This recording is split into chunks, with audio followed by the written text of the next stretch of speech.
എല്ലാ പ്രിയപ്പെട്ട കൂട്ടുകാർക്കും നമസ്കാരം. ഇഡ്ഡലിക്കും ദോശയ്ക്കും നമ്മൾ സ്ഥിരം കഴിക്കുന്ന ചട്നിയും സാമ്പാറൊക്കെ കഴിച്ചു മടുത്തെങ്കിൽ പുതിയൊരു ഐറ്റം ആയിട്ടാണ് വന്നിട്ടുള്ളത്. അപ്പോൾ ആ കറി ഇങ്ങനെയാണ് ഉണ്ടാക്കേണ്ടതെന്ന് നോക്കാം. ആദ്യം അടുപ്പത്തൊരു ചട്ടി വെച്ച് എണ്ണ ചൂടായതിനു ശേഷം കുറച്ച് സ്പൈസസ് ഒക്കെ ചേർക്കണം. വറ്റൽമുളക്, ചെറിയ ജീരകം, വലിയ ജീരകം, കസകസ, കറുവപ്പട്ട, ഗ്രാമ്പു, പെപ്പർ ഇതൊക്കെ ചേർത്തിട്ട് നമ്മൾ അരിഞ്ഞു വെച്ചിട്ടുള്ള ചെറിയ ഉള്ളി, ഇഞ്ചി, വെളുത്തുള്ളി ചേർത്ത് കൊടുക്കാം. കുറച്ച് ഉപ്പിട്ടൊന്ന് ഇളക്കി യോജിപ്പിക്കാം. പെട്ടെന്ന് ഉള്ളി വഴന്ന് കിട്ടാനാണ്.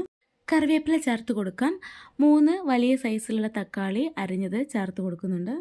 ഇനി പൊടികൾ ചേർത്ത് കൊടുക്കാം. 1/2 ടീസ്പൂൺ മഞ്ഞൾപ്പൊടി, 1 ടീസ്പൂൺ മുളക് പൊടി എരിവിനനുസരിച്ച് ചേർക്കാവുന്നതാണ്. 3/4 ടീസ്പൂൺ മല്ലിപ്പൊടി, 1/2 ടീസ്പൂൺ ഗരം മസാല ചേർക്കണം. ഒരു ചിക്കൻ കറിയുടെ ഒക്കെ സ്മെല്ല് ടേസ്റ്റ് കിട്ടും. അപ്പോൾ അതുകൊണ്ട് ഇത് സ്കിപ്പ് ചെയ്യാതെ ചേർക്കണേ.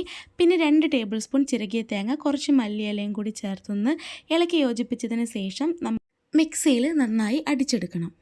കുറച്ച് വെള്ളം ചേർത്ത് അടിച്ചെടുത്ത് ഒന്ന് ചൂടാക്കിയെടുത്ത സംഭവം സെറ്റായി.